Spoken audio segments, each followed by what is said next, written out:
धुले जिले से शर्मनाक खबर सामने आई है। जिले में 3 साल की मासूम बच्ची पर लैंगिक अत्याचार का मामला उजागर हुआ।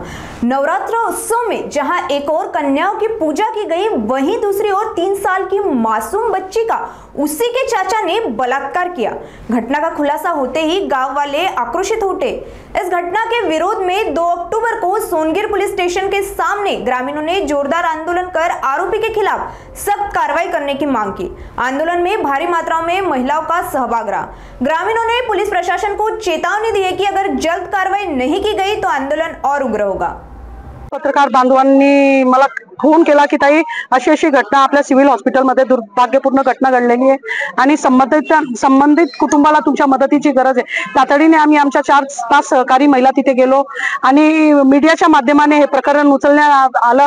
या प्रकरणाचं सर्व श्रेय जे आज एवढ्या मोठ्या प्रमाणात जनता गोळा झालेली आहे हे सर्वप्रथम मीडियाला जातं।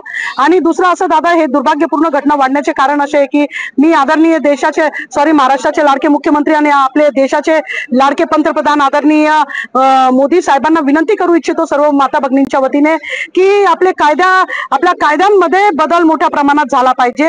कायदे आपले असे आहे की कायद्यामध्ये कुठे ना कुठे मानव आयोग येतो, दुसरे लोक येतात, ऍडव्होकेट आपल्या परीने प्रयत्न करत असतात आणि असे नीच कृत्य करणाऱ्या राक्षसांना कायद्याचा एक अर्धा पॉइंट असा घेऊन त्यांना बाजूला केलं जातं आणि मग त्यांचा माज वाढतो आणि असा एक अर्धी निष्पाप कन्या किंवा अनेक अशा बालिका त्याचा बळी पडतात। तरी आपण सरकारला विनंतीच करू की सर्वात जास्त काही करायचं असेल तर कायद्यामध्ये बदल करा।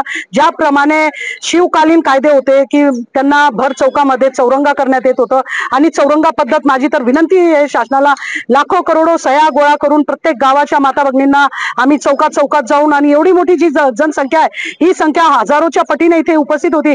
ही जनसंख्या लाखो करोडोच्या वट्टीने सह्या गोळा करून देईल आणि कायद्यामध्ये ज्यापर्यंत बदल होत नाही तेव्हापर्यंत हे राक्षस नाबूद होणार नाही। आणि असे कृत्य आम्ही आता आज ज्या पद्धतीने मोठ्या संख्येने आपले माता भगिनी बांधव जमा झाले होते त्यांना पुन्हा आव्हान करू इच्छिते की ही दुर्भाग्यपूर्ण घटना एक तर घडूच नये आणि घडल्यास याच्यापेक्षा मोठ्या संख्येने येऊन आणि त्या राक्षसांना नाबूद केलंच पाहिजे।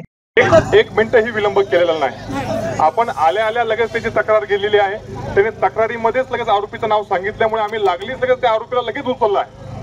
ठीक आहे। आणि ज्या काही म्हणजे एसओपी आहेत, ज्या पोक्सोच्या आहेत, समजा त्याला महिला अधिकारी लागतात, म्हणजे किती मिनिटात आल्या तोही सांगेल। म्हणजे तालुक्याहून जे अधिकारी लागतात ताई एक 20 ते 25 मिनिटात मी त्या पीएसआय ही बोलून घेतल्या। कारण की पोक्सो मध्ये असं असतं की जे फिर्याद जे असते जबाब जो असतो तो अधिकारी समोर घेतला गेला पाहिजे आणि आपल्याकडे महिला अधिकारी नसल्या कारणाने आपण तत्काळ लगेच वरिष्ठांशी बोलून मी त्या महिला अधिकारी बोलून आणि याची अर्धा तासात त्याची तक्रार घेतलेली आहे आपण। आणि लागली त्या आरोपीलाही आपण उचललाय, त्याच्या तक्रारी जे आरोपीचं ते नाव घेतलं होतं आपण त्यालाही उचललं आहे। आणि ज्या रितसर ज्या आहेत प्रोसेस त्याचे मेडिकल वगैरे